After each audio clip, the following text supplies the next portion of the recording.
Hey there, and welcome to True Scary Stories. Before we dive in, don't forget to hit that like button, subscribe to the channel, and drop a comment telling us where you're from and what time you're watching. That helps YouTube know you love creepy stories, and it'll keep sending more your way. 8 True Scary Driving at Night Stories. Story 1. The Hitchhiker Who Wasn't There. I was driving home from my friend's wedding in rural Montana, around 2 a.m. on a foggy October night. The reception had gone late, and I probably should have gotten a hotel room, but I was young and stubborn. The winding mountain road stretched endlessly ahead, my headlights cutting through thick fog that seemed to swallow everything beyond 20 feet. That's when I saw her, a young woman in a white dress, stood on the shoulder, thumb out, looking desperate. In the split second my headlights illuminated her, I could see she was soaking wet despite no rain, her dark hair plastered to her face. Something felt wrong, but my conscience wouldn't let me drive past someone stranded on this desolate stretch. I pulled over about 50 yards ahead and checked my mirrors. Nothing. No one there. My heart started racing. I threw the car in reverse, backing up slowly to where I'd seen her. Empty road, just fog swirling in my taillight. I sat there for a full minute, engine running, telling myself I was tired and seeing things. Then came the tap on my passenger window. I nearly jumped out of my skin. The same woman stood there, but now I could see her clearly. Her white dress was actually a wedding gown, old-fashioned with yellowed lace. Water dripped from her hair onto the ground, and her skin had a bluish tint.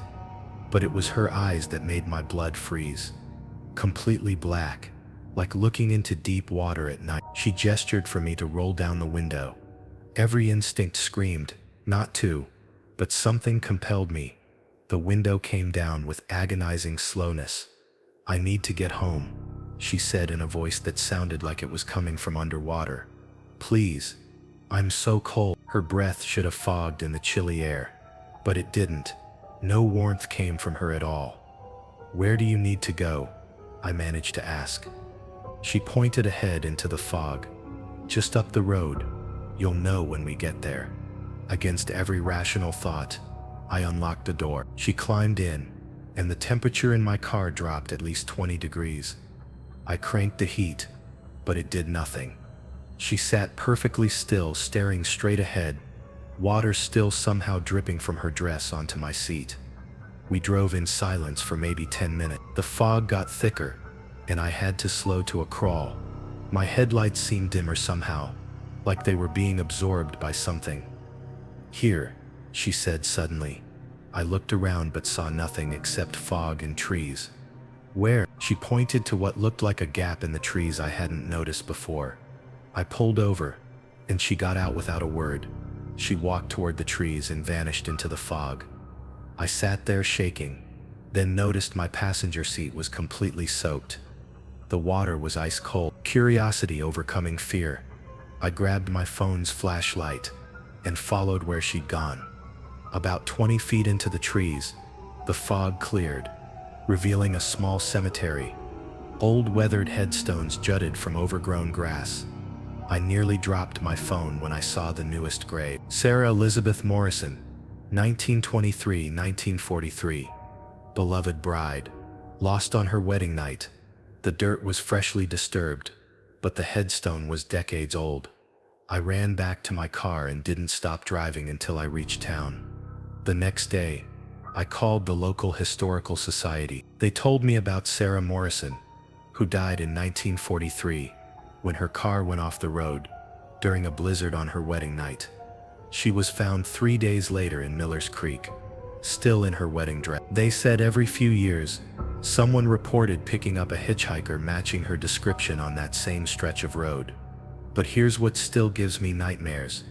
When I got home and checked my car, I found an old tarnished wedding ring on the floor of the passenger side. Inside the band was engraved, "To Sarah, forever yours, James."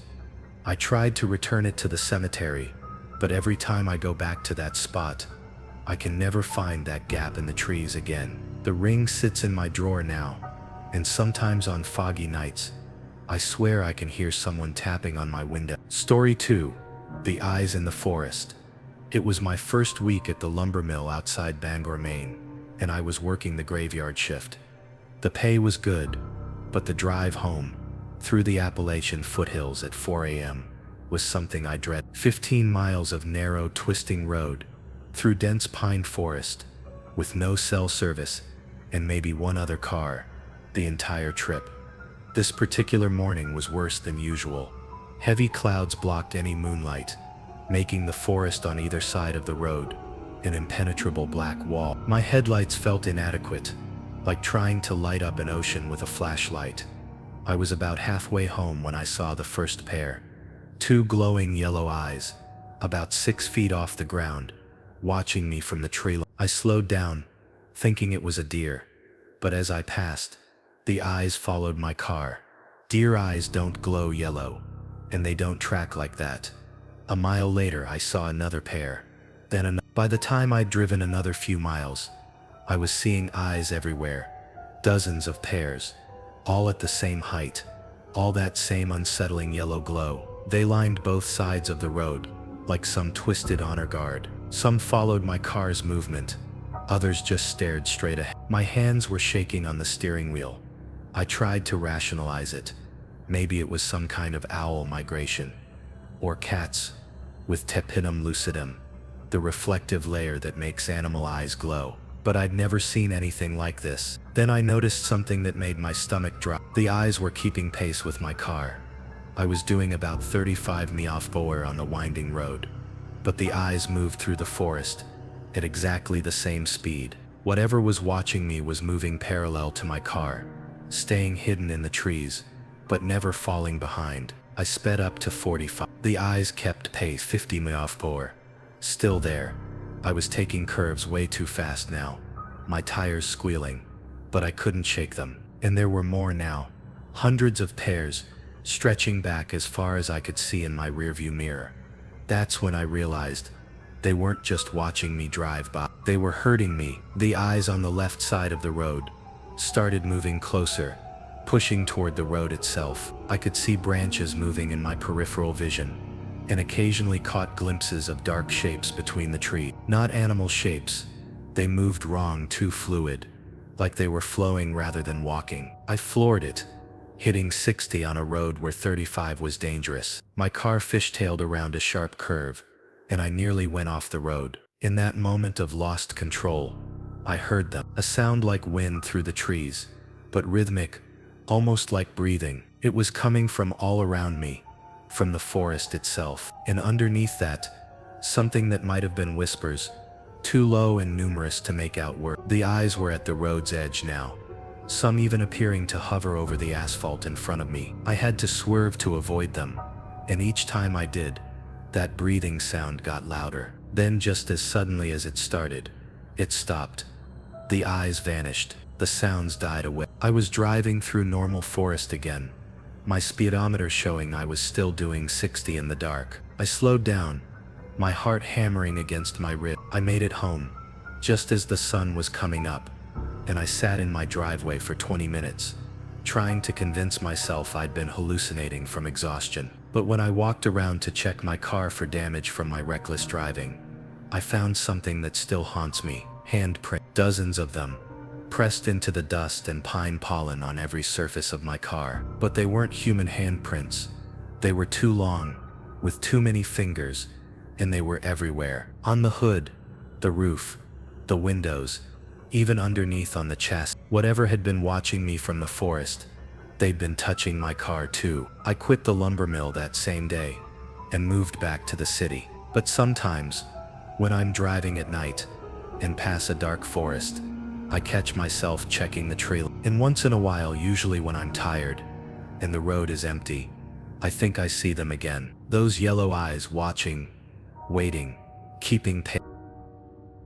Story 3. The radio station that shouldn't exist. I was driving through Nevada on Interstate 50, what they call the loneliest road in America, and now I understand why.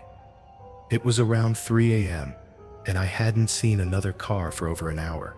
The desert stretched endlessly on both sides, Nothing but sagebrush and darkness under a canopy of stars that seemed too bright, too close.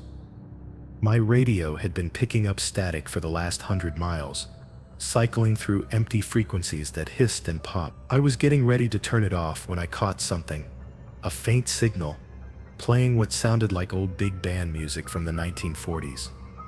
The music was scratchy, like it was coming from an old vinyl record, but it was clear enough to be pleasant company in the empty desert. I left it on and kept driving, grateful for anything to break the oppressive silence.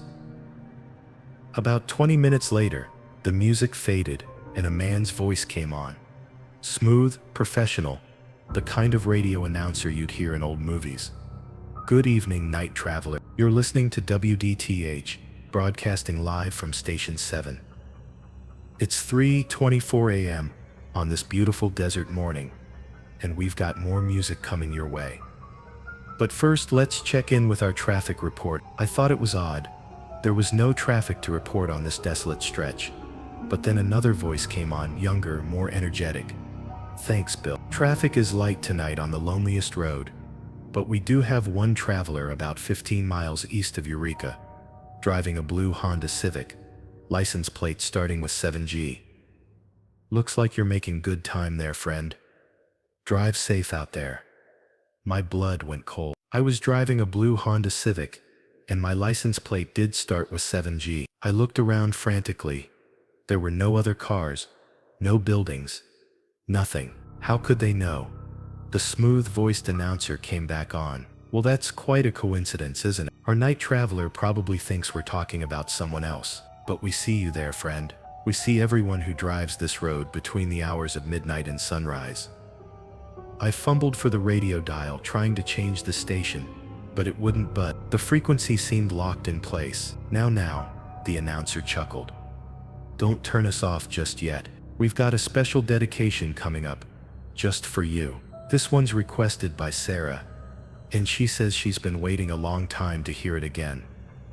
Sarah was my grandmother's name. She died 6 months earlier, and I was actually driving to her old house in California to clean it out for the family. But there was no way anyone could know that. The music that started playing made my hands shake on the steering wheel. It was I'll Be Seeing You, the Billie Holiday version, my grandmother's favorite song. She used to hum it while she cooked, and we'd played it at her funeral. That's for you, dear, the announcer said, and for a moment his voice sounded different. Softer, more familiar. From Sarah. She says she's proud of you for taking care of things, and she'll be waiting for you when you get there. I pulled over to the side of the road, my heart racing. The desert around me was completely silent except for the radio. No wind, no insects, nothing. Even my engine seemed to be running quieter than normal. We know you're confused, the younger voice said. Station 7 isn't on any dial you'll find in the day. We only broadcast for the lost, the lonely, the ones driving through the empty places when the world is sleeping. Think of us as a service, the announcer added. For those who need to hear a familiar voice, or get a message from someone they've lost. The desert can be a lonely place, especially in the dark hours. Over the next hour, I heard the most bizarre radio show of my life. They played requests from dead relatives, gave traffic updates for cars that weren't there, and shared weather reports for towns that didn't exist. But strangest of all, they seemed to know personal details about every listener they mentioned. This next song goes out to Mike in the red pickup truck, the DJ would say. Your father wants you to know he's not angry about the farm anymore. Or Jenny in the rental car. Your sister says the answer you're looking for is in the music box on Mom's dresser. As the sun started to rise, the signal began to fade. Well, folks, looks like we're coming to the end of another broadcast, the announcer said. Remember, we're only here in the dark hours, for those who need us most. Safe travels, and we'll see you on the lonely road. The last thing I heard was my grandmother's voice, clear as day. Drive careful, sweetheart. I love you. Then static. When I reached the next town, I asked at a gas station about radio station WDTH. The clerk looked at me like I was crazy. He'd lived there for 30 years and never heard of any station with those call letters. I checked online when I got cell service back. No record of WDTH, but here's the thing that still gives me chills. When I finally made it to my grandmother's house and started going through her things, I found that music box on her dresser, just like the radio had mentioned for that Jenny person. Inside was a note I'd never seen before, in my grandmother's handwriting. For my dear grandson, I'll always be listening. Sometimes on long night drives through empty places, I scan the radio dial looking for that frequency. I've never found Station 7 again, but I keep hope, because even though it scared me, it was also comforting to know that somewhere in the static between stations, familiar voices are waiting to guide us through the dark. Story 4.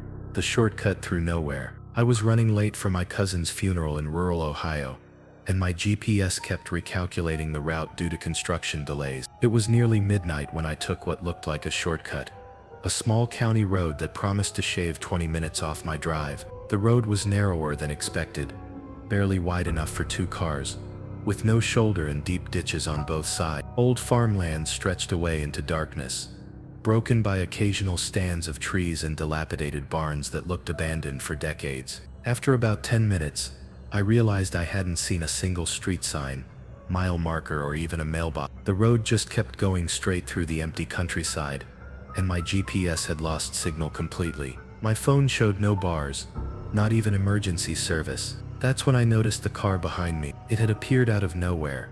I hadn't seen headlights approaching in my rearview mirror, and there had been no turnoffs for miles. But there it was, an old sedan maintaining a steady distance about 100 yards back. I slowed down, expecting it to pass, but it slowed too. I sped up, and it matched my speed exactly. The headlights never got closer or farther away, just maintained that precise distance, like we were connected by an invisible rope. After another few miles, I came to a small town that wasn't on any map I'd ever seen. A weathered sign read, "Welcome to Millbrook, population." But as I drove through the main street, something was very wrong.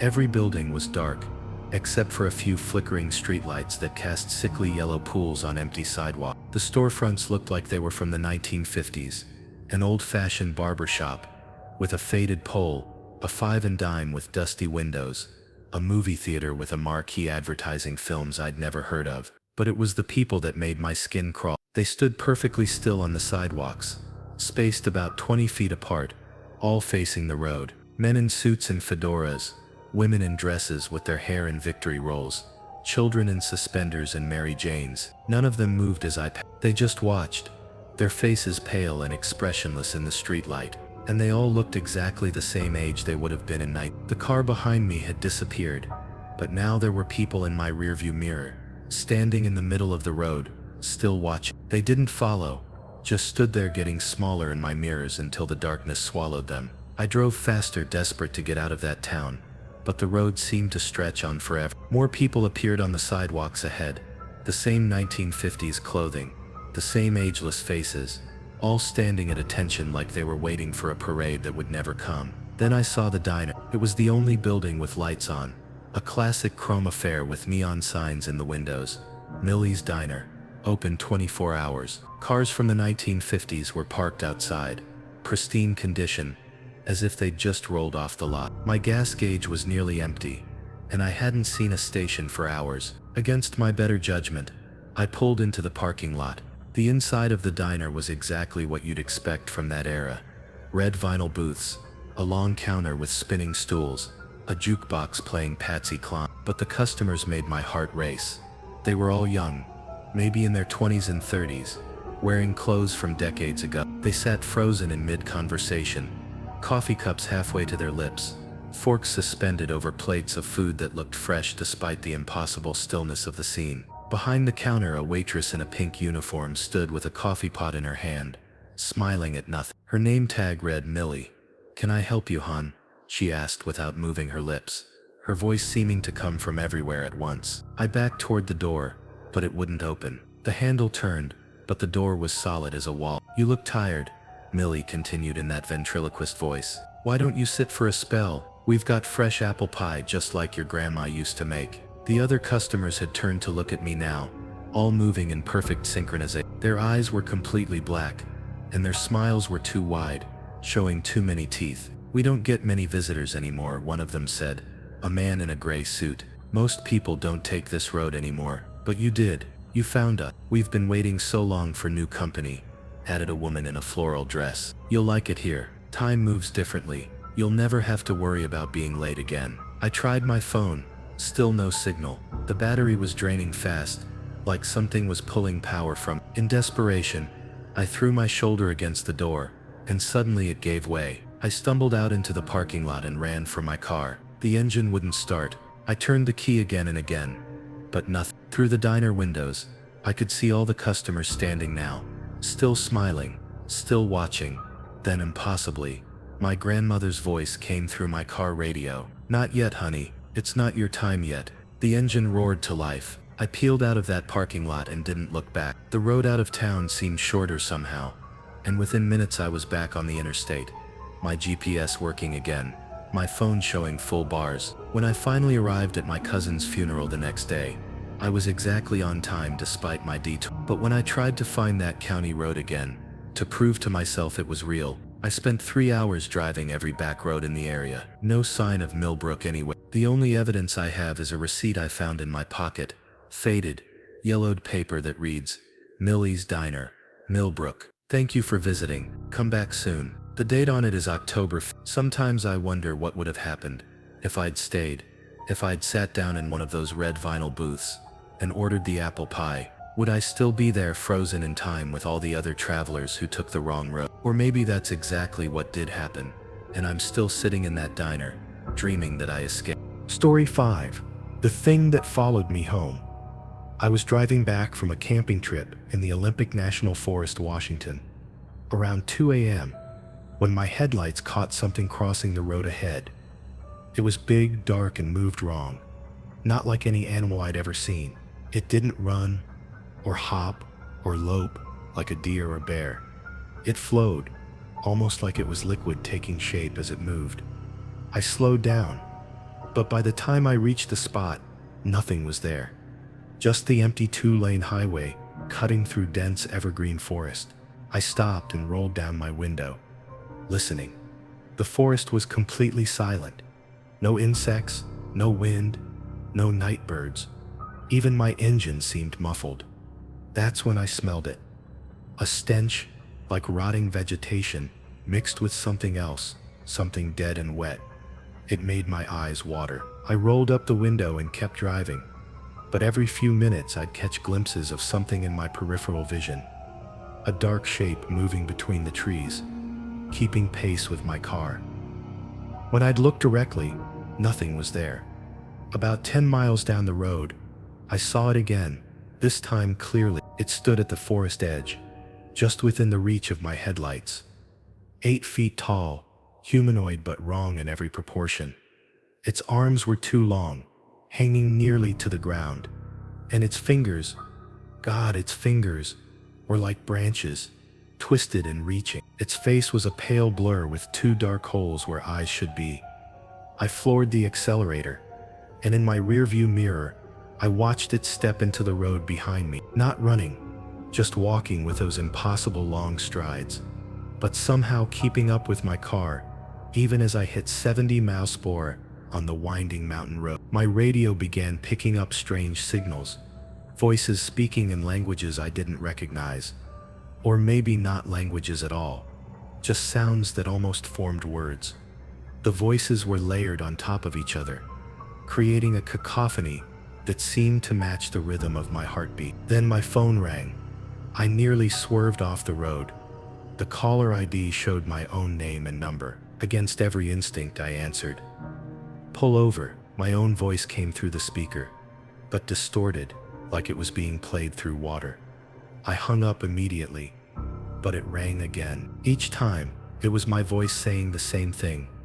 "Pull over." I threw the phone onto the passenger seat, but I could still hear it ringing through the case, and that distorted version of my own voice kept repeating, "Pull over, pull over, pull over." The trees were getting thicker, pressing closer to the road. My headlights seemed dimmer, like something was absorbing the light, and that smell was getting stronger, seeping into my car, despite the closed window. In my side mirror, I saw it running alongside my car now, just inside the tray line. Its movement was all wrong. Sometimes it looked like it was floating. Sometimes it moved in jerky, puppet-like motions, and sometimes it flowed like smoke. That's when my car started acting up. The engine began missing.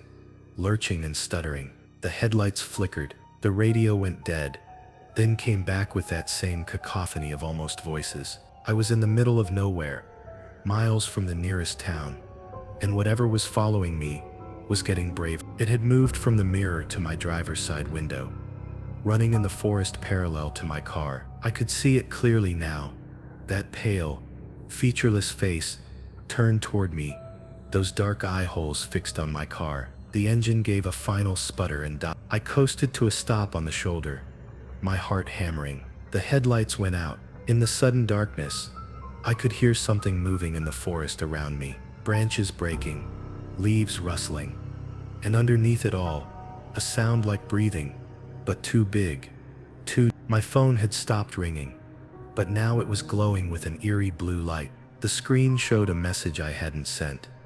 "I'm here." Through my windshield, I saw it emerge from the tree line. Up close, it was even more terrifying. Its skin looked like wet bark, covered in moss and lichen. Those impossibly long arms dragged on the ground as it approached, leaving dark streaks on the asphalt. It stopped right in front of my car, maybe 10 feet away. Those hollow eye sockets weren't just dark. They seemed to pull light into them, like looking into deep water at night. We stared at each other for what felt like hours. Then it smiled, its mouth opened far too wide, revealing not teeth, but a swirling darkness that seemed to go on forever. The smell hit me like a physical blow, death and decay and something ancient and wrong. It raised one of those branch-like arms and pointed directly at me. When it spoke, the voice came from everywhere at once. From the radio, from my phone, from the forest itself. "You saw me," it said. "Now I see you." My car engine suddenly roared back to life. The headlights blazed on, and I didn't hesitate. I gunned it straight at the thing. It didn't move, didn't flinch. My car passed right through it like driving through smoke. I didn't stop until I reached the interstate, and I didn't feel safe until I was back in the city, with streetlights and traffic, and the blessed normalcy of civilization. But it followed me home, not physically, but in other ways. Electronics in my house started malfunction. My TV would turn on by itself, always to static, but sometimes I'd hear that cacophony of voices in the white noise. My phone would show missed calls from my own number, and the voicemails were always the same. My voice saying "I'm here," over and over. Mirrors became problematic. Sometimes I'd catch glimpses of movement in them, shapes that shouldn't be there. And at night, when I'd look out my windows, I'd occasionally see something tall and wrong standing under the streetlight across from my house. The worst part is the dream. Every night, I'm back on that forest road, and it's waiting for me. But in the dreams, I don't drive away. I get out of the car and walk toward it, and it welcomes me like an old friend. I've moved 3 times since then, but it doesn't matter. Once you've seen something like that, really seen it, it creates a connection, a door that can never quite be closed. Sometimes I wonder if I really did escape that night, or if I'm still sitting in my dead car on that dark forest road, and everything since then has just been a dream. While it decides what to do with me, the worst part is, I'm starting not to care about the answer. Story 6. The gas station at the end of the world. I was driving through West Texas on Highway 90, heading to El Paso for my brother's wedding, when my fuel light came on. I'd been driving for hours through what felt like the surface of Mars. Nothing but scrubland, mesas, and endless sky. My GPS showed a gas station about 15 miles ahead, so I figured I could make it. The sun had set an hour ago, leaving me driving through absolute darkness. No moon, no stars visible through the dusty windshield. Just my headlights carving a tunnel through the black. The radio had given up on finding signals hours ago, leaving only static and the occasional burst of Spanish language station from across the border. When I finally saw the glow of neon signs ahead, I nearly cried with relief. But as I got closer, something felt wrong. The gas station looked like it was from the 1960s, the kind with full service and attendants in coveralls. The signs advertised gas at 32 cents a gallon, and the building had that distinctive mid-century architecture with lots of glass and chrome. I pulled up to the pumps, And immediately an elderly man in coveralls came out of the service bay, wiping his hands on a rag. He looked exactly like you'd expect a mechanic from 1965 to look. Gray hair slicked back, weathered face, genuine smile. "Evening, son. What can I do for you?" "Just need gas," I replied, getting out to stretch my legs. "Fill it up, please." He started pumping gas into my car, and I noticed the price on the pump really was showing 32 cents a gallon. I figured it was just a broken display, but when he finished, he said, "That'll be $8.40. I had filled up a 20-gallon tank. At current prices, it should have been over $60. "Are you sure?" I asked. He looked confused. "Son, gas is 32 cents a gallon, always has been." I handed him a 20, and he gave me change, actual coins, including some I didn't recognize. When I looked at them under the light, they all had dates from the 1960s. "Mind if I use your restroom?" I asked. "Course not. It's around back." The restroom was clean but old-fashioned, with the kind of fixtures you'd see in old movies. When I came back around front, I noticed other details I'd missed. The cars parked near the service bays were all classics from the 60s. A Mustang, a Camaro, a Volkswagen bus, but they looked brand new. "Nice cars," I said to the attendant. "Just came in this week," he replied proudly. "That Mustang there is the new 65 model. Real beauty, isn't she?" My blood went cold. "What year do you think it is?" He laughed. "Well, it's 1965, son. October 23rd to be exact. You feeling all right? You look a little pale." I looked at my phone. No signal, but the date showed my actual current year. I showed him the phone, but he just stared at it, like I was holding a piece of alien technology. "What is that thing?" he asked. It's a phone. A mobile phone." He looked at me like I'd lost my mind. "Son, that don't look like no phone I ever seen. You sure you're feeling all right? Maybe you should sit down." That's when I noticed the other customers. A family with 2 kids, getting snacks from what looked like a fully stocked convenience store. A businessman, in a narrow tie, filling up a pristine sedan. A couple of teenagers sharing a Coke at a picnic table. They were all dressed like it was night. I went into the convenience store, hoping to find something that would ground me in reality. But everything was wrong. The products, the prices, even the magazine rack full of issues from October night. Life magazine with a cover story about Vietnam. TV guide advertising shows I'd only seen in reruns. The woman behind the counter smiled at me. "Can I help you find anything, honey?" She was wearing a dress that was fashionable in the 60s, and her hair was done in a perfect beehive. Behind her, a small TV was playing what looked like a game show from that era, complete with the old-style commercials. What year is it?" I asked weakly. 1965. "Sugar. October 23rd. You keep asking that. You sure you didn't hit your head or something?" I bought a Coke, 10 cents, and sat at the picnic table, trying to process what was happening. The teenagers sitting nearby were talking about the Beatles' new album, and whether the war in Vietnam would be over by Christmas. As I sat there, I noticed something that made my situation even more terrifying. Cars would occasionally pull up for gas, but they only stayed for a few minutes before driving away. The same cars, with the same people, in the same order, over and over again. The businessman, the family, the teenagers, they were stuck in some kind of loop, playing out the same evening from October 23rd, 1965, for eternity. And somehow, I had stumbled into their world. I went back to the attendant. "I need to leave." "Which way to the highway?" He pointed back the way I'd come. "Just head on back that way about a mile. You can't miss it." But when I drove back, there was no highway, just endless desert. I tried the other directions. Same thing. No matter which way I went, I always ended up back at the gas station. On my 4th attempt to leave, I noticed something in my rearview mirror. The gas station was fading, becoming translucent, like a mirage, but I was still there, still trapped. I parked and went back inside. "How long have you been here?" I asked the attendant. "Oh, about 30 years now," he said cheerfully. "Opened this place in 35. Been running it ever since." "But you said it was 1965. That's right.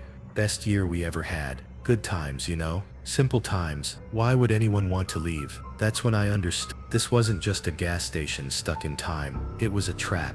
A place for people who were lost, confused, looking for simpler times. It fed on nostalgia and desperation, offering comfort and familiarity in exchange for freedom. As the night wore on, I watched the same loop play out again and again. The same customers, the same conversations, the same routine, and I realized I was starting to find it comforting. The certainty, the predictability, the escape from the complications of modern life. Part of me wanted to stay, but as dawn approached, something changed. The loop stuttered, like a record skipping. For just a moment, I saw the truth. The gas station was a ruin. Broken windows and rusted pumps. The people were shadows, thin and gray, and the attendant looked at me with hollow eyes that held decades of loneliness. "Please don't go," he whispered, and his voice was like wind through broken glass. "It gets so lonely between visitors." In that moment of clarity, I ran to my car and drove straight into the desert, not caring about roads or directions. I just needed to get away from that place before the illusion pulled me back in. I drove until my car ran out of gas. In the real world, under the real morning sun, 20 miles from a real town. When the tow truck driver picked me up, I asked him about the gas station. "What gas station?"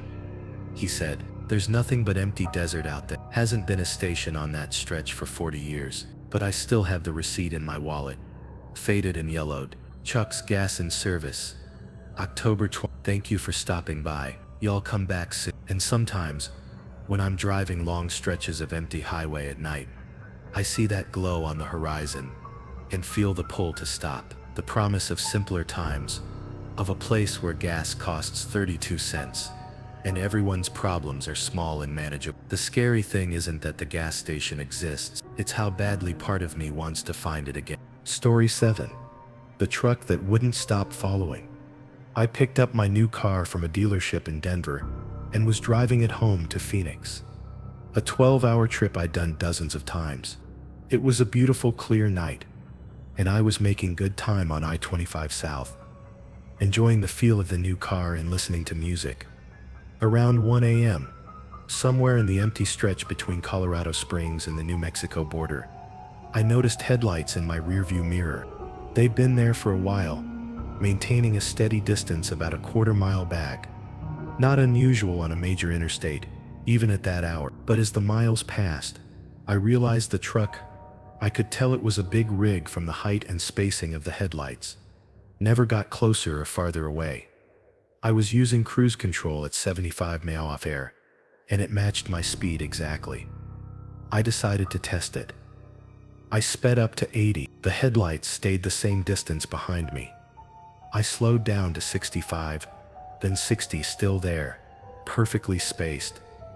Maybe it was another driver using cruise control, I thought.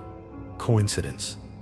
But then I took the exit for a rest stop, and the truck took the same exit. The rest area was nearly empty. Just one RV parked in the far corner. I pulled up to the vending machines and got out, watching the truck in my peripheral vision.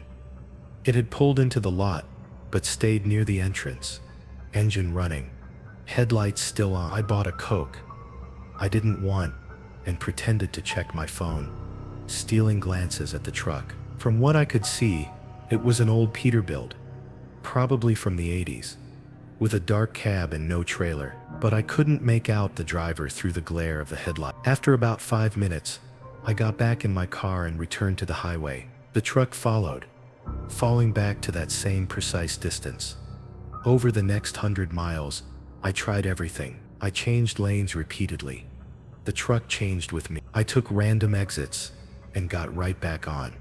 It followed every time. I stopped at a 24-hour truck stop near Raton, New Mexico, and the truck parked across the lot, headlights pointing at my car like eyes. I went inside and asked the cashier about the Peterbilt. She looked out the window and said, "What truck, honey?"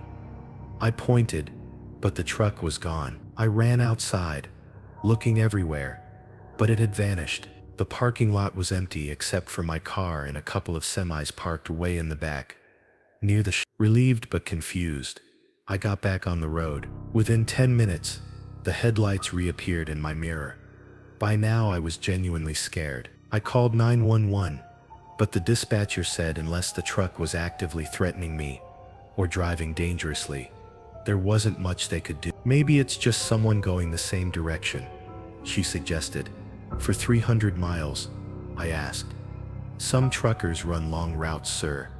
But this wasn't a normal truck. I'd been watching it for hours now, and I'd never seen it signal, never seen it pass other vehicles, never seen any variation in its behavior. It just followed, always at the same distance, like it was tethered to my car by an invisible rope. Near the Colorado-New Mexico border, I decided to try something drastic. There was a way station coming up, closed at this hour, but with a long entrance ramp. I signaled and pulled in, then immediately got back on the highway. The truck followed me onto the ramp, but when I merged back onto the interstate, it didn't follow. I watched in my side mirror as it continued into the way station and disappeared behind the building. I laughed with relief and put the pedal down, eager to put distance between myself and whatever weird game that trucker had been playing. But my celebration was short-lived. 20 miles later, the headlights were back. This time, they were close, maybe 100 yards instead of a quarter mile, and they seemed brighter, more intense, filling my mirrors with harsh white light. I tried the radio, looking for traffic reports or trucker channels, anything that might explain what was happening. Instead, I found something that made my blood freeze. On CB channel 19, I could hear a voice, low, gravelly, distorted by static.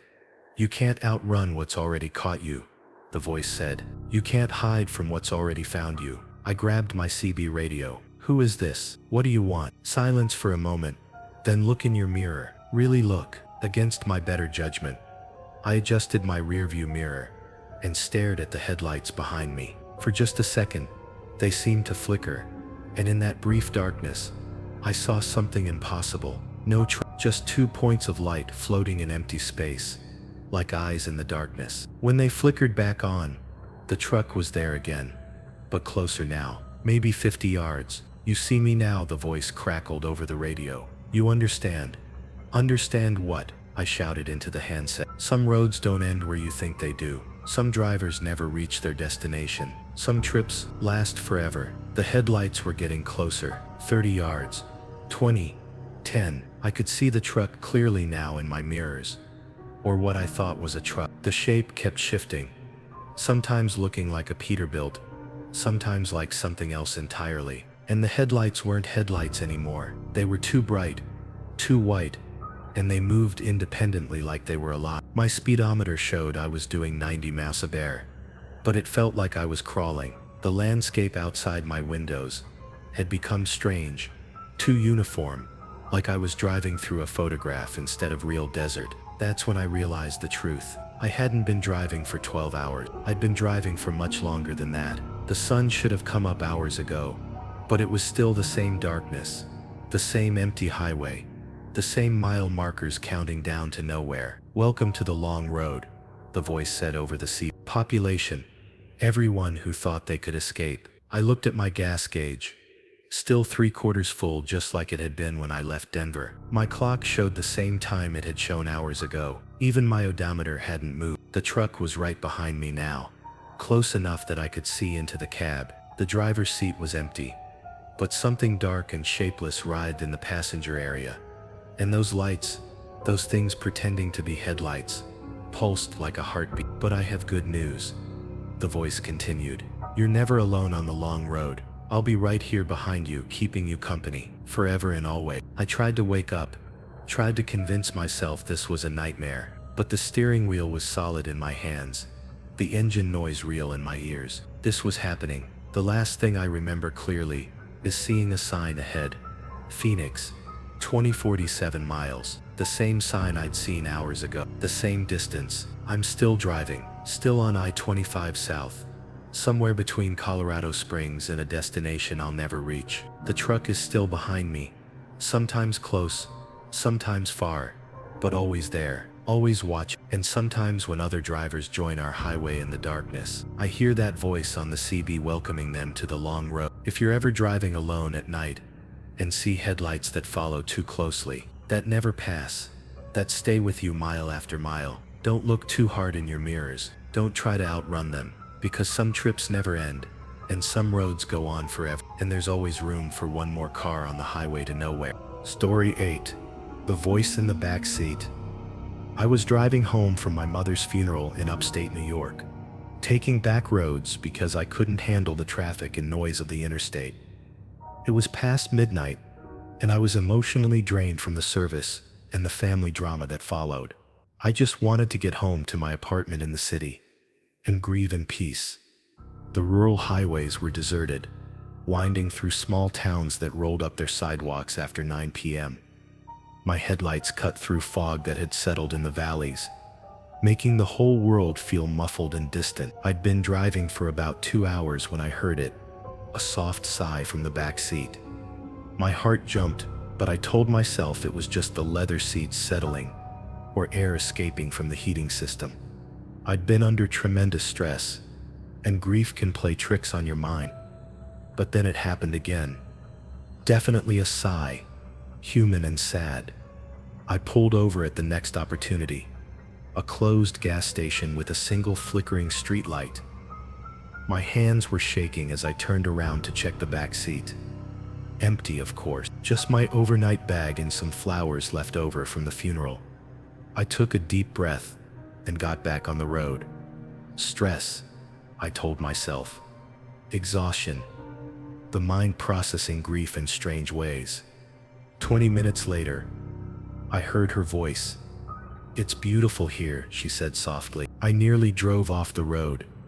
The voice was clear, conversational, coming from directly behind me. A woman's voice, older, with the faint accent my mother had never quite lost, despite 50 years in America. "Mom?" I whispered.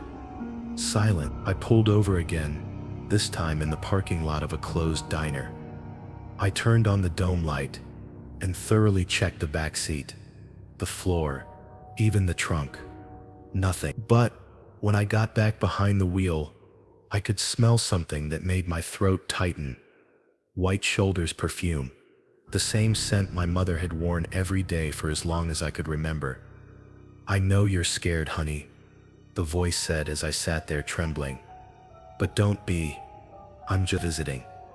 It was definitely her voice, the same gentle tone she'd used when I was little and had nightmares, the same way she'd spoken to me during her final weeks in the hospital. "This isn't possible," I said aloud. "You're dead. I watched them lower your casket into the ground 6 hours ago. Death isn't what we think it is," she replied. "It's not an ending. It's just a different kind of journey. And sometimes, when the people we love are hurting, we get to take little detours." I started crying then, all the emotion I'd been holding back since the diagnosis, through the treatments, through the funeral, finally breaking free. "I miss you so much," I sobbed. "I know, baby, but I need you to know something important. I need you to listen to me very carefully." Her voice had changed, become more urgent. "I'm listening. You're in danger. Not from me, never from me. But something else is on this road tonight. Something that feeds on grief and loneliness, and the kind of despair you're feeling right now." As if summoned by her words, my radio started crackling with static. Through the white noise I could hear something else. Voices, dozens of them, all whispering at once. I couldn't make out words, but the tone was hungry, predatory. "It's been following you since you left the cemetery," my mother continued. "It follows mourners home, waits for them to be alone and vulnerable. That's when it strikes." "What is it?" I asked, looking around frantically. The fog had gotten thicker, and beyond my headlights, the world had disappeared into gray nothing. Something old, something that exists in the spaces between life and death. It wears familiar faces, speaks with voices you want to hear, makes promises about reunions that can never be. The static on the radio was getting louder, and now I could make out some of the voices. They were calling my name, using the voices of people I'd lost over the years. My father, who died when I was 12, my grandfather, a college friend, who'd been killed in a car accident. How do I know you're really my mother and not this thing? I asked. She was quiet for a moment. Remember the song I used to sing when you couldn't sleep? The one I made up just for you? Without thinking, I started humming a melody I hadn't thought about in 20 years. A simple tune my mother had improvised during one of my childhood bouts of insomnia, adding silly lyrics about rabbits and moonbeams that always made me giggle. Little rabbit, sleepy head, time to go to sleepy bed, she sang along in perfect harmony. Moon is shining, stars are bright, mommy's here throughout the night. No malevolent entity could have known that song. It existed nowhere but in my memory and hers. It's really you, I breathed. It's really me. But I can't stay long, and you can't stay here. You need to drive right now, and you need to follow my directions exactly. The fog was pressing against my windows now, and shapes were moving in it.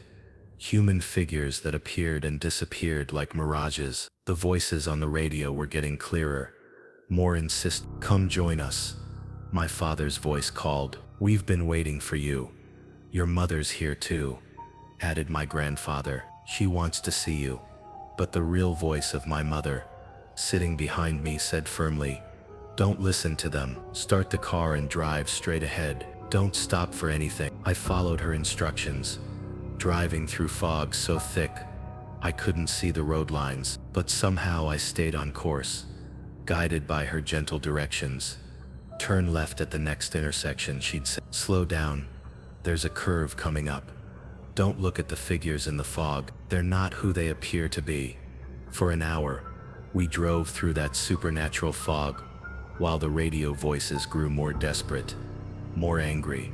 They threatened, pleaded, cajoled, using every emotional manipulation they could think of. But I kept my eyes on the road and listened only to my mother's voice. Almost there, she said as we climbed a hill. Just a little farther. At the top of the hill, we broke free of the fog into clear night air. Below us, the lights of the city sparkled like earthbound stars. Normal traffic moved on normal roads, and my radio picked up a normal late-night talk show. Thank you, I said, but there was no answer.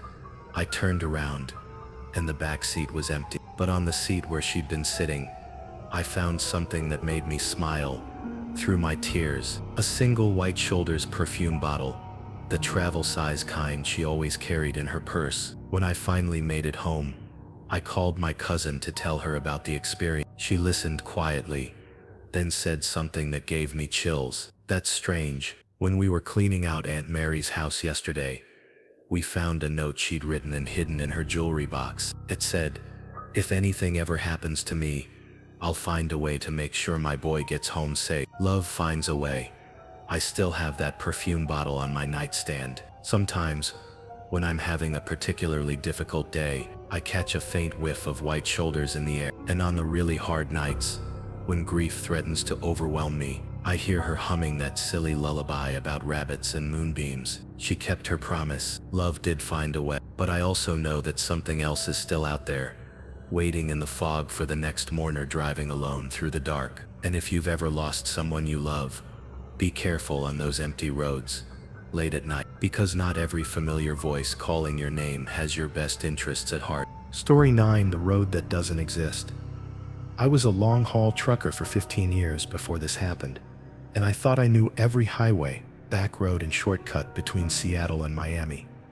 But on a foggy November night in 2019, I found a road that wasn't on any map I'd ever seen. I was hauling electronics from Portland to Denver, running a few hours behind schedule due to weather delays at the port. My GPS was acting up, constantly recalculating and losing satellite signal in the mountains of eastern Oregon. Around 11 p.m., I was getting desperate to make up time when I saw a road sign I didn't recognize. State Road 49, Denver, 80 miles. That was impossible. I was still at least 300 miles from Denver, and I'd never heard of Route 49 in this area. But my GPS had completely died, showing nothing but a blank screen. and I was running low on driving hours before mandatory rest. If this shortcut could save me a 120 miles, I'd take it.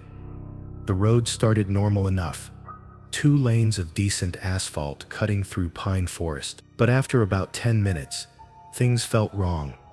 The trees were too uniform, like someone had planted them in perfect rows.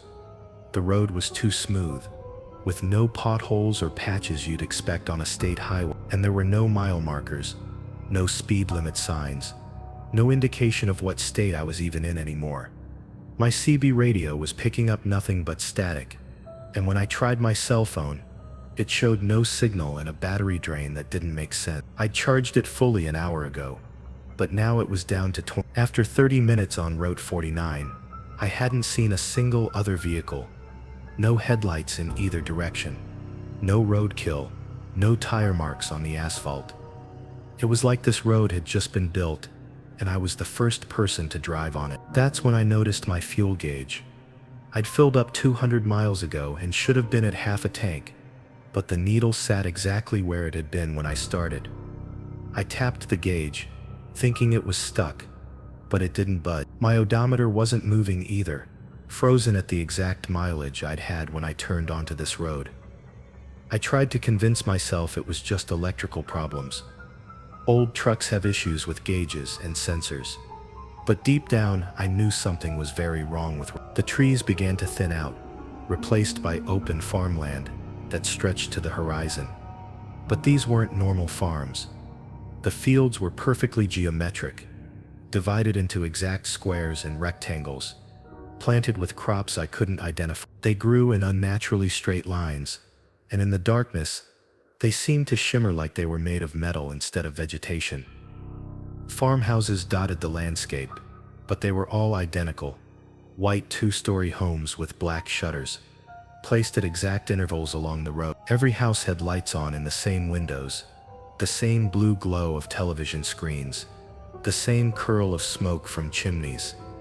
It was like driving through a subdivision designed by someone who had never seen a real farm. I started looking for a place to turn around, but there were no intersections, no driveways, no break in the shoulder where I could safely maneuver my rig. The road just went straight ahead through this bizarre agricultural nightmare. Then I saw the people. They stood in the fields, perfectly still, facing the road. Men, women, children, all wearing simple clothes, overalls, plain dresses, work shirts. They were spaced exactly 20 feet apart, creating human grids that extended as far as I could see. None of them moved as my truck passed. They just watched with expressions I couldn't read in the darkness. I laid on the horn, hoping to get some reaction, some sign these were real people. Nothing. They might as well have been scarecrows, except scarecrows don't track movement with their eye. My speed had dropped to about 30 miles per hour, not because I was slowing down, but because the truck felt heavy, sluggish, like I was pulling a much heavier load than the electronics in my trailer. The engine was working harder, RPMs climbing even though I was on level ground. That's when I looked in my side mirror and saw something that made my stomach drop. My trailer was longer, much longer. I'd been pulling a 53-foot trailer when I started, but now it stretched back at least 100 feet, maybe more. It was still the same white trailer with my company's logo, but it had been stretched like taffy, and I could see dark shapes moving inside through the translucent walls. I pulled over to the shoulder, or tried to. My steering wheel turned, but the truck didn't respond. I was locked onto this road, unable to deviate from the path even by a few inches. The CB radio crackled to life. "Welcome to Route 49, driver," a cheerful voice said. "Thank you for choosing the scenic route to your destination." "Who is this?" I asked.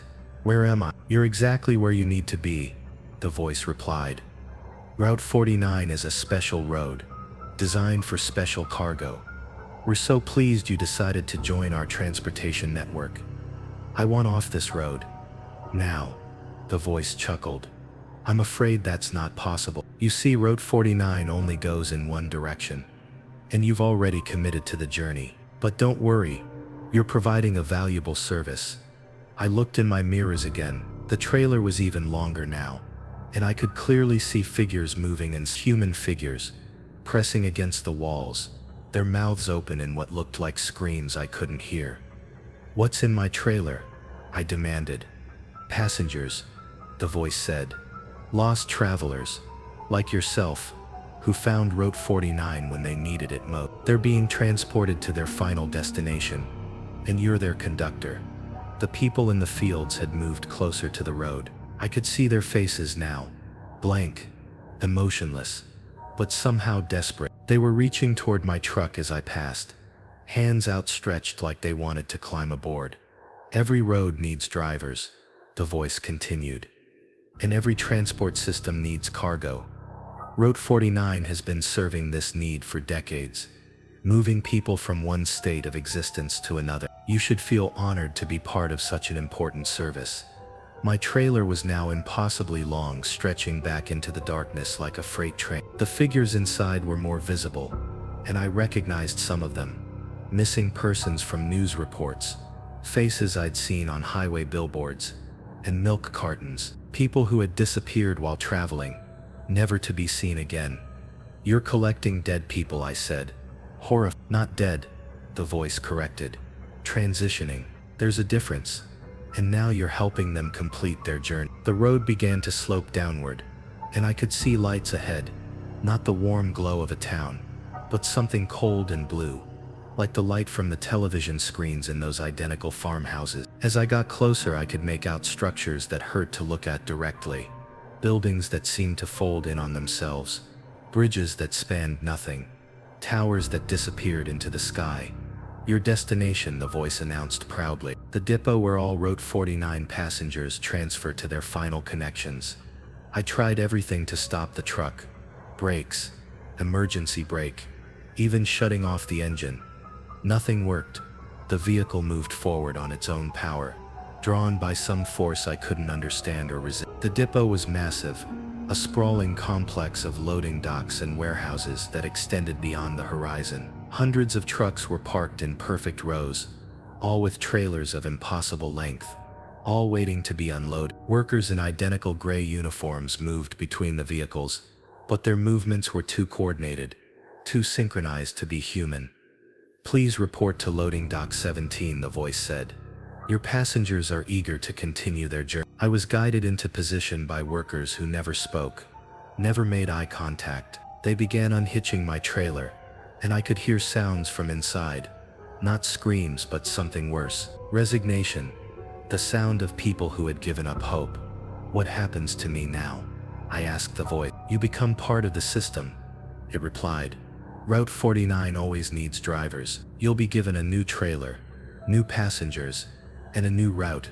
The work never ends." One of the workers approached my cab with a gray uniform identical to his own. His face was blank, expressionless, and his eyes reflected that same cold blue light I'd been seeing. That's when I remembered something from my early trucking days. An old-timer had told me that if you ever found yourself on a road that wasn't supposed to exist, the only way out was to reject the destination completely. Don't accept the cargo, don't follow the instructions, and whatever you do, don't get out of the cab. I slammed the truck into reverse and floored it. The engine screamed in protest, but the truck lurched backward, breaking free from whatever force had been controlling it. Alarms began blaring throughout the depot, and the workers started running toward me, but their synchronized movements had become frantic, chaotic. I spun the truck around, tires smoking, and headed back the way I'd come. In my mirrors, I could see the depot shrinking, the impossible architecture collapsing in on itself like a house of cards. The road back seemed different, shorter, more normal. The fields were empty now, the farmhouses dark. Within minutes I was back in the forest, where Road 49 had started, but now I could see it for what it really was. Not a road at all, but a long, narrow clearing that ended abruptly at a wall of trees. My GPS flickered back to life, showing my correct location on a mountain highway in Oregon. My fuel gauge and odometer were working normally. My trailer was the right length, carrying the same electronics I'd loaded in Portland. But I had evidence of what happened. In my logbook, I'd automatically recorded the entry onto Road 49. The mileage, According to my logs, I'd driven 180 miles in the space of an hour, but my odometer showed I hadn't moved at all. When I got to Denver and unloaded my cargo, I found something extra in the trailer, a gray uniform, folded neatly and placed on top of the electronic. It was exactly my size, and pinned to it was a badge that read Route 49 Transportation Services, Driver Gen 1. I never reported what happened. Who would believe it? But I did some research on missing truck drivers, people who had vanished while hauling freight across the country. The number was staggering. Hundreds of drivers who had simply disappeared along with their rigs, leaving no trace except for worried families and unpaid freight bills. I retired from trucking 6 months later and took a job at a local shipping company, handling local deliveries only. But sometimes late at night when I'm driving home from work, I see road signs for routes that don't exist on any map. Route 49, Route 66, but not the famous one. Route 4, and sometimes I'm tempted to follow them, to see where because part of me wonders if those missing drivers really disappeared, or if they're still out there somewhere, driving endless routes through places that shouldn't exist, delivering cargo that was never meant to arrive. The road calls to you once you've driven it. Route 49 is still out there, waiting for the next driver who's running behind schedule, whose GPS has failed, who's desperate enough to take a shortcut that promises to save time. But time isn't the only thing you'll lose if you take that road. And sometimes late at night when the roads are empty and the fog is thick, I still hear that cheerful voice on my CB radio. Welcome to Route 49, driver. Thank you for choosing the scenic route to your destination.